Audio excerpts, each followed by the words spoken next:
Алтай арнасында тікелей эфир, армысыздар, студияда Меруерт Расулова. Елбасы өз жолдауында Қазақстанның дамушы мемлекеттер қатарынан көрінуін нақтылаған еді. Осы ретте бәсекеге қабілеттілікті айта кетпеске болмас. Жалпы бүгінгі хабарымыздың тақырыбы жаһандық бәсекеге қабілеттілік деп аталады. Бұл не, қалай жетеміз қабілеттілікке? Студия қонағымен таныс болыңыздар. Бүгін бізде қонақта Шығыс Қазақстан облыстық әділет департаменті басшысының орынбасары және Қазақстан заңгерлер одағының Шығыс Қазақстан облыстық филиалының мүшесі Бейсенбек Қанайбекұлы Әлсейіт. Қош келдіңіз. Құрметті көрермендер, тікелей эфирдеміз, сондықтан студия қонағына сұрақтарыңыз болса, мархабат хабарласыңыздар. 52-24-49 студиямыздың байланыс нөмірі. Бейсенбек Қанайбекұлы, енді жаңа жоғарыда атап өткенімізде, елбасы жолдауында жалпы дамушы озық 30 мемлекеттің қатарына енуді межелеп отыр. Жалпы енді Қазақстан барлық салада бұл ретте енді дамуы керек. Осы ретте мына экономикалық ахуал жақсы болса, әлбетте бұл жердегі енді озық мемлекеттердің қатарынан көрінетінімізге бек кәміл. Бұл ретте енді еліміз бәсекеге қабілеттіліктің жаһандық индексі көрсеткішін жақсарту бойынша шараларды қолға алыпты. Жалпы енді сұхбатымызды осыдан бастасақ, енді ол жаһандық жәнегі бәсекеге қабілеттілік индекс деген не? Ол жалпы қандай дүние? Нені көздейді? Жаһандық бәсекеге қабілеттілік индекс дегеніміз бұл біздің өзіміздің мемлекетіміздің басты мақсаты, басты бір саласы ол экономика. Экономикалық салалылықта, заңдылықтың үстемділігінде, адам құқығының қорғалуында қандай жағдайларда біз үлкен жетістіктерге жеткенімізді бүкіл дүниежүзілік әлемнің сарапшыларында және жергілікті қоғамдағы жүргізілген сауалнамалар арқылы көрсетілетін көрсеткіш. Бұл көрсеткіштің ең бір негізгі ұстамы ол сол мемлекеттің осы бүкіл экономикалық жаһандық бәсекеге қабілетті мемлекеттердің арасындағы өзінің рейтингін көрсету.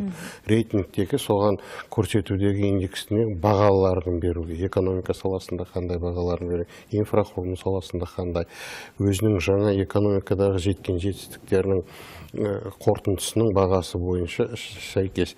Және оның ол қатысқан мемлекеттің өзіне алатын әсері сол индекспенен, экономикалық көрсеткіштерменен, өзінің адамдағы бостандықты, құқықты сақтауынан, заң саласынан, жаңа адами капиталының қамтамасыз етуі бойынша қандай өзінің озық технологияны қолдану үлгі болуына, қандай жағынан жаңағы өзінің тағы да ынтасын қойып, өзінің жігерін қойып көтерілуін көрсететін көрсеткіш болып саналады. Бұл жерден жаһандық демек әлем бойынша. Әлем бойынша. Білуімше бұл рейтингке жәнегі жаһандық экономикалық бәсекеге қабілеттілік индексіне 100-ден астам мемлекет қой екен. Жалпы не үшін қолданылатынын айттыңыз? Демек бұл жерде санкциялар, яғни бұл жерде айтылған адами капиталдан бастап экономикаға дейін қадамдардың барлығы тексереді. Индустрия барлығы бар. Осы қандай факторларды анықтайды? Және айтып өтіңіз, және бұл алға жылжуымызға қандай да бір серпін бере ме? Береді. Бұл дүниежүзілік экономика форумының бүкіл әлемдік жаһандық индикаторы өз негізінде 119 көрсеткіштен, оның ішінде 34 статистикалық мәліметтерден тұрады. Және олардың бәрі 12 бөлімдік бақылаулық бөлімге бөлінген. Атап айтатын болсақ, бұл институттық сапа, институттардың сапасы, инфрақұрылым, макроэкономикалық тұрақтылық, төртінші денсаулық және білім саясаты, жоғарғы білім мен кәсіптік даярлау, тауарлар мен қызмет рыногының тиімділігін пайдалану, еңбек рыногының тиімділігі, қаржы рыногының тәуелділігі, технологиялық даму деңгейі, ішкі рыноктың мөлшері, және компаниялардың бәсекеге қабілеттілігі сол мемлекеттегі, және инновациялық әлеумет. Міне осындай 12 үлкен салалардан тұрады. Сол салалардың ішінде бәрі көрсеткішінде, мысалы, әрбір құрылым, әрбір не бойынша өздерінің осы бүкіл әлемдік жаһандандыру индикаторының дүниежүзілік жаңа қорытындылары шығады. Қарап отырсаңыз, енді жәнегі сөзіңіз атаған 12 сала, бұл жалпы Қазақстанда соңғы елбасы жолдауында да үлкен бір басымдылық беріп отырған сала. Жеке-жеке қазіргі күні дамудың жолдары көрсетілген, елбасы тарапынан жолдауда анық айтылған. Бізде енді бұл ретте барлығы бірден бола салмайды ғой, барлығы уақытымен келеді. Алайда осы өзіңіз атап өткен 12 бағыттың ішінде әділет департаментіне, әділет саласына қатысты қандай кандай және бағыттар бар, сол туралы Енді осы ненің ішінде Әділет министрлігіне, Әділет департаментінің жергілікті жаңағы органдарына, департаменттарына министрліктен берілген 4 бағыт. Ол әкімшілік реттеу дауына қатысты заңнаманың күші, екіншісі ол меншік құқығы, ол үшінші зияткерлік меншікті қорғау, төртінші ол даулы сұрақтарды шешіміне қатысты заңның күші. Міне осы 4 индикатор бойынша жаңағы бүкіл әлемдік жаһандану дүниежүзілік экономикалық жаңағы форумның индексіне кіреді. Бұл жеке-жеке тоқталып келетін болсақ, мысалы, қандай әкімшілікті реттеу дауына қатысты заңнаманың күші. Бұл бойынша, мысалы, айтатын болсақ, ол өзіміздің заң шығару, заңның қолайлылығы, оның ашықтығы және қолданыста енуін, осыны бағдарлау, әкімшілік реттеу дауына қатысты заңның күшінің, оның уақытының азаюы, қолданысқа жылдам енуі, жариялығы, адам жаңағы бостандығының болуы, оның заңменен, құқықтарыменен бәрін қорғалуы жайында осылары келеді. Ал енді даулы сұрақтарды шешіміне қатысты заңның күші дегеніміз, ол бүгінгі күндерде көп басты мақсат, елбасының жылдағы қойған өзінің жаңағы жолдауларында да айтылып жатқаны, ол қол жетімді жаңағы қарапайым сөзбенен жаңағы жетілген заңның шешімін табу.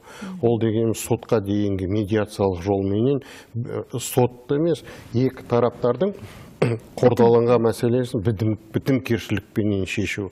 Бұл бітімгершілікпен шешу дегеніміздің ең үлкен жолы, ол біріншіден жаңағы екі жақтың талабының қанағаттандырылуы, ортақ мәмілеге келтіруі, және уақыттың созылмауы, адамдарға кең көлемде өздерінің жаңағы құқықтарын пайдалануды қолдануға, мақсаттың несінде сотқа дейін жеткізбей, не мәжбүрлеп орындау емес, бітімгершілікпенен сол заңды қолдана отырып, заң шеңберінде шешімін табу.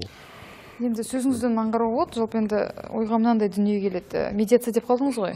Жалпы қазақ кезінде билердің жәнегі шешіміне жүгінген ғой. Демек бізде енді қазақтың қанында бар дүние дала заңына бағынған. Болғаннан кейін енді бұл бізге жат емес шығар. Медиацияның жалпы дамуын өзіңіз қалай бағалайсыз? Осы бүгінгі таңда. Бүгінгі таңда дамуының көп көмегі бар. Бүгінгі күнге дейін заң талабында да даже сол көрсетілген. Егер де медиациялық жолменен шешілетін шаруалар, шешілетін талап арыздар егер сотқа келген болатын болса, сот оны қараудан бас тартып, медиациялық жолменен қарауға жіберуі. Бұл өзіңіз жаңа айтқандай, бізде дала заңы болған, 7 жарғы болған, Есім ханның ескі жол деген көп заңдар болған. Сонда осы бітімгершілік кең көлемде қолданылған. Бүгінгі күнде де бұның тағы да қайталап айтып кететін, беретіні жағы соттағыдай уақытты созып, я болмаса қаржылай бас салығын төлеп, тағы да басқадай қосымша шығынды төлетпей, екі жақтың мәмілеге келтіріп, тем более осы қазіргі кездердегі көп көмек көрсетеді. Бұл сот саласының жүйесіне де тиімді, өйткені көп қағаздан, көп жазудан арылады. Екіншіден, жақтардың жаңағы өздеріне сол талап арыздарының мәселелерін еркін түрде ақылдаса отырып шешуіне жол беріледі. Және бұл жердегі медиациялық болған жаңағы дауды шешудегі бейтарап адам. Оның нететіне басқы ол бейтарап медиатордың басқы өзінің қолданысы, ол талапкерлердің талабын бітімгершілікпен шешу. Жалпы айтып отырсыз ғой, медиация қазіргі күні демек қолданысқа еніп келе жатыр. Қолданыста бар, сұраныс бар. Бізде жалпы енді жақындаған орталық ашылды медиация жеке, бұл жерде жалпы енді достық үйі қабырғасы қалған, бұны білеміз. Мәселе медиаторда. Ұсақ түйдегенде даулар көп болады ғой. Соттың және уақытын үнемдегенге үлкен септедіңіз. Енді осы медиаторлардың бізде жеткілікті ме? Кәсібилігі қандай? медиаторлардың кәсіби деңгейінде қазір айтатын болсақ жоғары, көбінесе адвокат саласында істеген, я болмаса бұрын сарапшы қызметінде істеген азаматтар мен азаматшалар тартылып жатыр. Себебінде тәжірибесі бар мамандар ол келген жаңағы алдыларындағы сұрақтарға өздерінің жауап бере алатын маман ретінде және соның шешімін екі тараптың да мүддесін ойлап отырып қанағаттандыруға келетін өздерінің жаңағы білімі бар азаматтар бар осы күнге дейін. Жасалып жатқан шаруалардың медиацияның бұл неде де көмегі көп, серпін бар. Енді халық жалпы басында әу баста кеткен кезде кішкене бір дұрыс қабылдамай қалған бар, ол рас. Қазіргі күні енді нақты бір нәтижесі бар екеніне халық сенді. Демек, жасып отыр ғой. Осы ретте департаменттің қандай да бір? Әрине, бұл жақтардан Бейсенбек Қанайбек, сөзіңіз аузыңызда, біз қазір оралатын боламыз. Үзіліске кезек берейік, одан соң толығырақ айтатын боламыз. Құрметті көрермендер, арнамыздан алыстамаңыздар.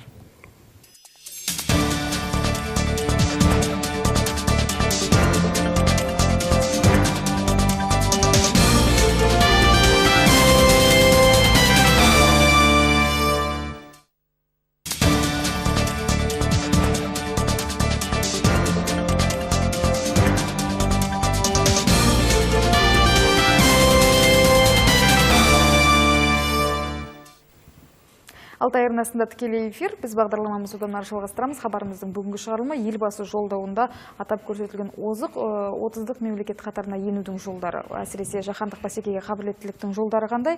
Осы төңірегінде әңгіме өрбітіп отырмыз. Студия қонағымен тағы да таныстырып өтейін. Бүгін бізде қонақта Шығыс Қазақстан облыстық әділет департаменті басшысының орынбасары, Қазақстан заңгерлер одағының Шығыс Қазақстан облыстық филиалының мүшесі Бейсенбек Қанайбекұлы Әлсейіт. Құрметті көрермендер, студия қонағына сауалдарыңыз болса, мархабат, хабарласыңыздар. 52 24 49 студиямыздың байланыс нөмірі. Бейсенбек Қанайбекұлы, енді жалпы сөзден сөз жоқ, мына медиация мәселесін көтеріп қалған екенбіз. Жалпы енді бүгінгі таңдағы сұранысын өзіңіз айтып өттіңіз. Қалай бағалайсыз жалпы? Сұранысын оң бағалаймын. Біріншіден, әрбір азаматтың өзінің медиацияда отырғанда ол жердегіде екі тараптың мүддесі толығымен қамтамасыз етіледі. Және медиацияның түпкі негізгі алдындағы бағыты да оның жаңадан біздің бірінші күннен бастап жаңағы осы енуінің басты мәселесі екі жақты бітімгершілікке келтіру, екі жақтың жаңағы шешімін артық шығынсыз орындау. Ошусыз дейсіз ғой. Сол себептен бұл қазіргі жақса бірінші уақытта өзіңіз айтқандай жаңағында сенімсіздік болса, бүгінгі күнде ол артта қалған уақыт. Бүгінгі күнде медиациямен және медиаторларымыздың бәрі көбісі профессионал, нәтиже бар.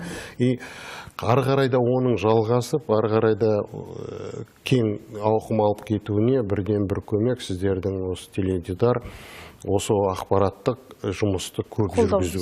Қолдау, оның насихаттау халық арасына бүгінгі күндегі сотқа емес, жаңағы медиацияға барып, медиациялықты жолменен шешудің тиімділігін, оның уақыттың ұтуын, қаражат жағына да тиімді екенін халықтың арасында көп насихаттасақ, бұл жағынан әлде көп жақсылықтарға, жұмыстарға жетеміз деп ойлаймын. Түсінікті.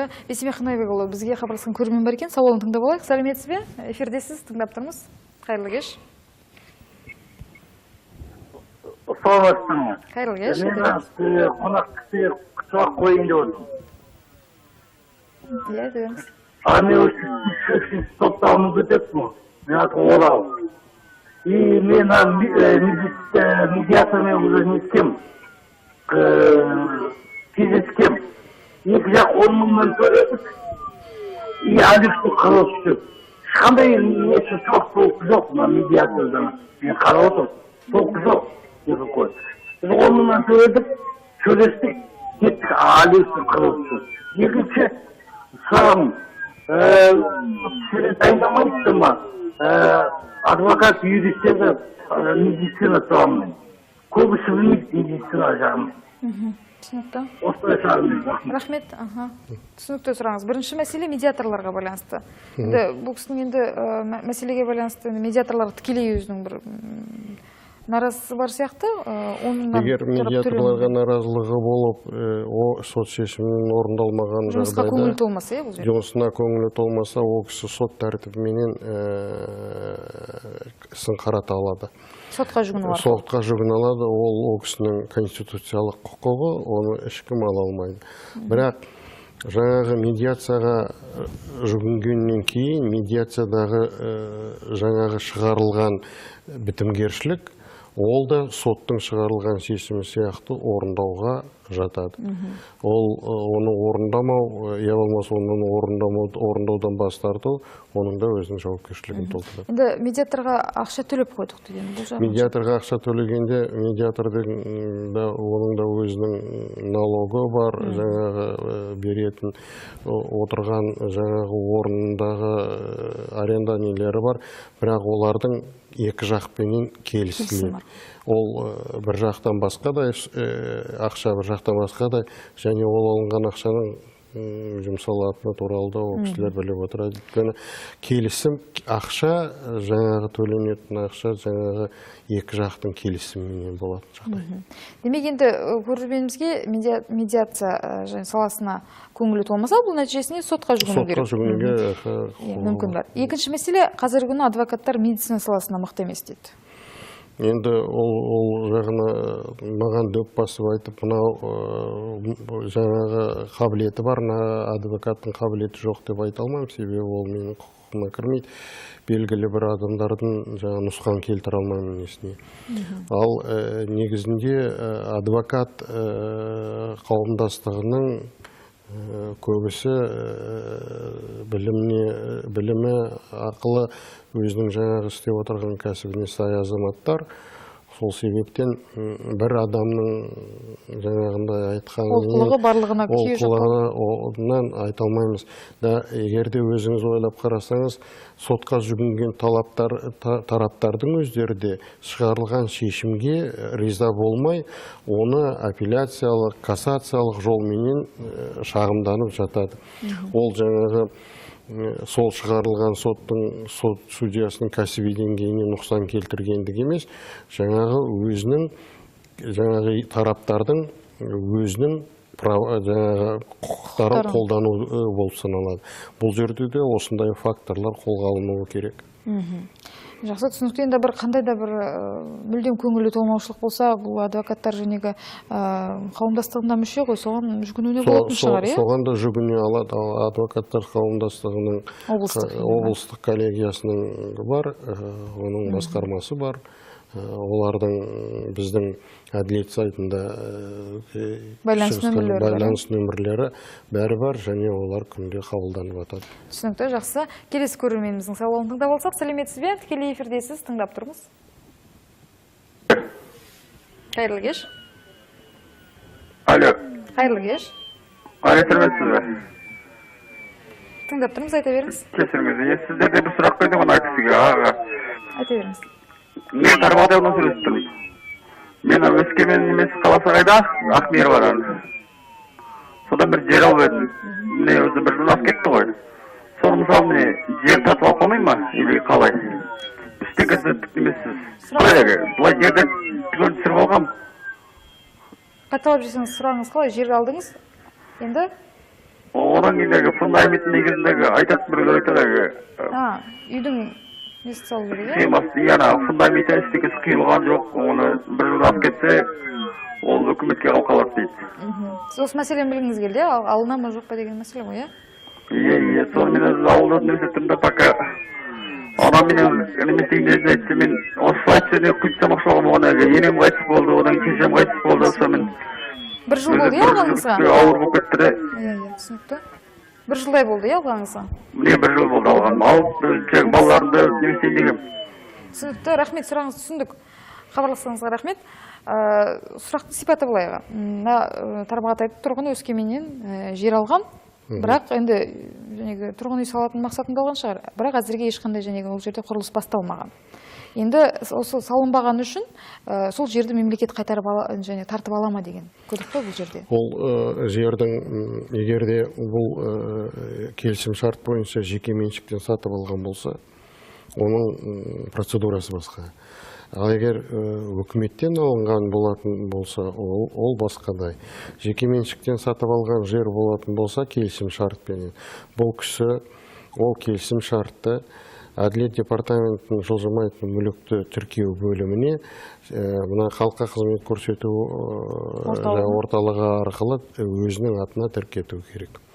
Ол тіркету мерзімі жаңағы сатып алған күннен бастап 6 айдың ішінде тіркетілуі керек. 6 айдың ішінде тіркетілмесе, бұл кісіге әкімшілік жауапкершілік туындайды.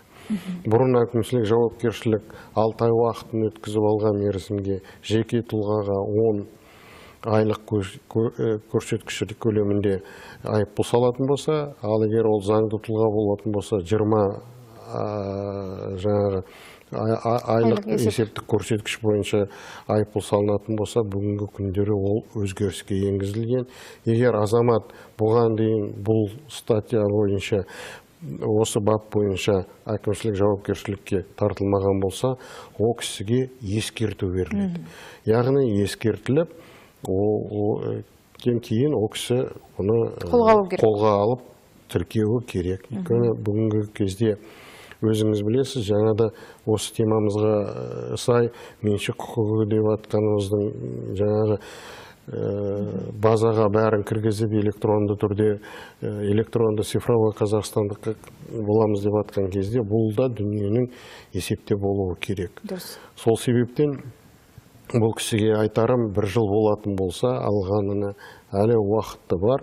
Ол кісі келіп, жаңағы қағаздарын, құжаттарын үйді сатып алған туралы келісім шартын, сонан кейін өзінің төл құжатының көшірмесін, өзінің атына сатып алған болса, және түбіртегін, жаңағы бас салығын төлеген туралы орталық халыққа қызмет көрсету орталығына жүгініп өткізетін болса, тіркеліп, қолына жаңағы құжатын алады. Яғни бұл келісім шартпен алынған жаңағы жер болғандықтан, оның егерде пайдалануына жаңағы өзінің мақсатты пайдаланбаған жағдайда болса, жағдайында пайдаланбаған болатын болса, ол жерді қайтарып алу сұрағы көтерілуі мүмкін, бірақ ол да сот үкімі арқылы, сот шешімі арқылы ғана шешіледі. Бұлай 1 жыл ол жерге ешқандай жаңағы құрылыс басталмады деп өзінің алғанына жерді қайтарып алу заңда белгіленбеген. Демегенде көрерменімізге Өскеменге келу керек. Өскемендегі және халыққа қызмет көрсету. Өйткені жер егер Өскеменде болатын болса, бұл жерде жер қай жерде болса, сол жерге келіп, сол жердегі халыққа қызмет көрсету орталығы арқылы жылжымайтын мүлікке тіркеу бөлімінде тіркеуден өтуі қажет. Жақсы, түсінікті. Енді Ахмерден алатын болса, сол жерге бару керек міндетті түрде. Десе де әлі уақыты бар. Уақыты бар. Түсінікті. Келесі көрерменіміздің сауалын тыңдап алайық. Сәлеметсіз бе? Тікелей эфирдесіз, айта беріңіз. Қайырлы кеш. Алло. Сәлеметсіз бе? Сәлемет, апай, мен сізге қайта сіз ұқпайды кешіріңіз. Аға сұрақ қойып тұрмын. Мысалы, мен Ақмерді жаңа айтып тұрған үйім қайда сатып алған? Тағы сөйлестірмін сізге. Сол ана кісінің иесі болған, сол кісінің ұлы соталып кетті, үлкен кісі қайтыс болған. Енді соның мен документті қалай алдарам, сол документі мен қолымда жүр, оны естерін мен өзім бесім шығып жүр ғой. Жәнегі иесі, дүниеден өткен, енді өзім атыма қалай аударам дейді бұл кісі. Дүниеден өтіп кеткен. Жәнегі мәселе бойынша, Ақмердегі егерде ол кісі ол жерді сатып алған, бірақ сатып алмай біреудің жаңағы қайтыс болғанның кісінің атында болатын болса, бұл жерде ол қайтыс болған кісінің атынан оның мұрагерлікке кірлеріне өтеу керек. Сол мұрагерлерінен бұл кісіге ғана жаңағы нотариус арқылы бұл жерде заңдастырылады. Өйткені жаңағы жер келісім шарт бойынша болмаса біздің жылжымайтын мүлікке тіркеу бөлімінде қайтыс болғанның адамның атында болған болатын болса, барлық құқықтық жаңағы жүргізуі ол жерге иелік тек қана жаңа екі жағдайда ғана өтеді. Ол өсиет бойынша егер біреуге қалдырған болса, я болмаса 6 айдың ішіндегі жаңағы өзінің сол мұрагерлері қабылдап алғаннан кейін ғана олардың жаңағы жерді пайдалануға, сатуға, я болмаса басқа да іс-әрекет жасауға құқылары бар. Демек, көрерменіміз жәнегі тікелей мұрагермен. Бұл жерден де баласы болмаса ата-анасы болуы мүмкін? Ата-анасы, баласы, кім мұрагері бар, жаңағы кісінің солар ғана оны заңды түрде ары қарай шеше алады, жүргізе алады. Нотариустың көмегіне жүгінеді. Нотариустың көмегіне. Түсінікті. Жақсы, одан жалғастырсақ, енді бұндай мәселелермен көрермендеріміз әлі де хабарласып жатыр, біз жалғастырайық. Мына жеке және заңды тұлға өкілдерімен тікелей жұмыс туралы айтып өтсеңіз, енді осы мәселе көтеріліп қалды. Жеке заңды тұлғалармен өзіңіз білесіз, елбасының бүгінгі күнде айтып отырғаны ашықтық, жариялық және сапасы болу керек, уақытның тез болуы. Осы мәселе бойынша бүгінгі күндерде білесіз, халыққа қызмет көрсету орталығы арқылы мемлекеттік қызмет көрсету жаңағы заңы қабылданған. Сол заңы бойынша бүгінгі күндегі адамдардың жаңағы мекемелерге барып есігінде қалың жаңағы ұзақ кезектерде тұрмас үшін осы халыққа қызмет көрсету орталығына әкеліп өздерінің документтерін, құжаттарын өткізеді. Ол құжаттардың мысалы апостиль бойынша мысалатын болса, алысқа жүретін бір күннің ішінде мысалы жасалынып, қайтадан қолдарына беріледі. Ал тіркеу жаңағында мемлекеттік жылжымайтын мүліктерді мемлекеттік тіркеу, олар 3 күннің ішінде 5 күннің арасында тіркелініп қайтарылады. Сол сияқты заңды тұлғаларды тіркеу бүгінгі күнге бұрын оған уставтар жасайтын болса, оған учредительдер әлгі құрылтайшылардың құжаттарының бәрі тапсырылатын болса, бүгінгі күнде олардың бәрі мына орта кіші бизнестегілердің бәріне тек қана жаңағындай куәлік алу емес, олардың әділет департаментінде халыққа қызмет көрсету орталығы арқылы жаңағы өзінің өтінішін түсіру, содан кейін жаңағы өзінің тұрақты куәлігінің көшірмесін беру. Ал егер өзінің қолында электронды цифрлық қолтаңбасы бар болатын болса, бұл жаңағы қызметті өзінің үйінде отырып жасай алады бізге. Ол бір күннің ішінде жаңағы қолына ол кісінің жеке кәсіпкер ретінде, орта жаңағы шағын бизнестің кәсіпкер ретінде тіркелген туралы қолына хабарламаны алады. Ол хабарлама бойынша өзінің екінші деңгейдегі жаңа банктерден шот ашуға, ары қарай өзінің кәсібін жүргізуге болады. Себебі сол алынған жағдай бойынша біздерде жаңағы салық несіне де түседі, жаңағы ақпарат бұрынғыдай көп жүріп, я болмаса неге барып ұзын көк соны кезекте тұрып емес, оның бәрін үйде отырып істеуге болады. Сол сияқты сіздердің ақпараттық осы нелеріңізді пайдаланып айтатыным, бұндай өзгерістер азаматтық хал актілерін тіркеуде де көп өзгерістер бар. Бұрынғыдай келіп нететін емес. Бүгінгі күнде егер де ол азаматтар біздің тіркеуде тұрған болса, SMS арқылы бала сәби дүниеге келген кезде SMS арқылы өздерінің жаңағы баланың туғаны туралы куәлікті алуға болады. Сонымен бірге ГЦФП-дан жаңағы әлеуметтік жәрдемақыны алуға болады, және баланы балабақшаның кезегіне қою мәртебесі. Соның бәрі қолыңыздағы телефон арқылы, соның SMS арқылы жіберіп жаңағы орындауға болады. Яғни бір хабарламамен жіберу арқылы сіз өзіңіздің 3 алдыда тұрған мәселені шешу қабілетіңіз бар. Бұл да бүгінгі күнде тиімділік. Егер біз айтатын болсақ, рухани жаңғыруда Қазақстанның цифрлық Қазақстанға өтеміз дейтін тегі, бұл біздің қазіргі қойылып отырған жаңаша бір жаңалықтарымыз. Осында айта кеткім келіп отыр. Халық енді бұны жақсы қабылдап, осымен қолданатын адамдардың қатары артқан шығар. Қолданатын қатары өте артты. бүгінгі күнде айтатын болсақ, туу туралы жаңағы некеге отырудан әкесінің атын өзгерту бойынша осы жаңағы цифрлық ыңғайлылықты қолдана отырып, біздерде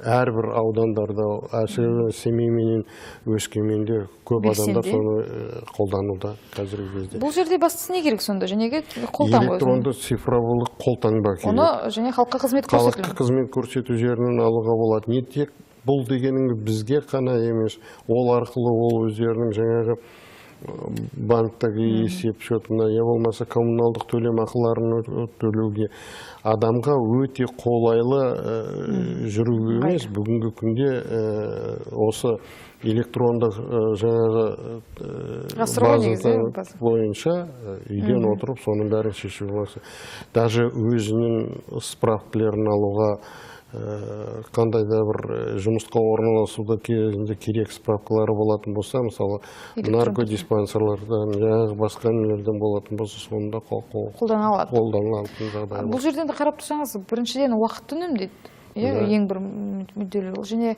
қаражат мәселесі тағы бар. Одан кейін жалпы бұл жерден де сыбайлас жемқорлықтың да жолы жоқ дейсіз ғой. Көп рахмет. Жаңағы қызмет жасаушымен жаңағы қызмет алушының арасында тікелей байланыс болмайды. Жақсы. Бейсенбек Қанайбекұлы, өкінішке орай тікелей эфир уақыты шектеулі, уақытыңызды бөліп келіп осындай жақсы ақпараттармен бөліскеніңізге рахмет. Қажырлы еңбегіңізге жеміс тілейміз. Рахмет. Құрметті көрермендер, осымен хабарымыз аяқталды. Келесі эфирде амандықта жүздескенше.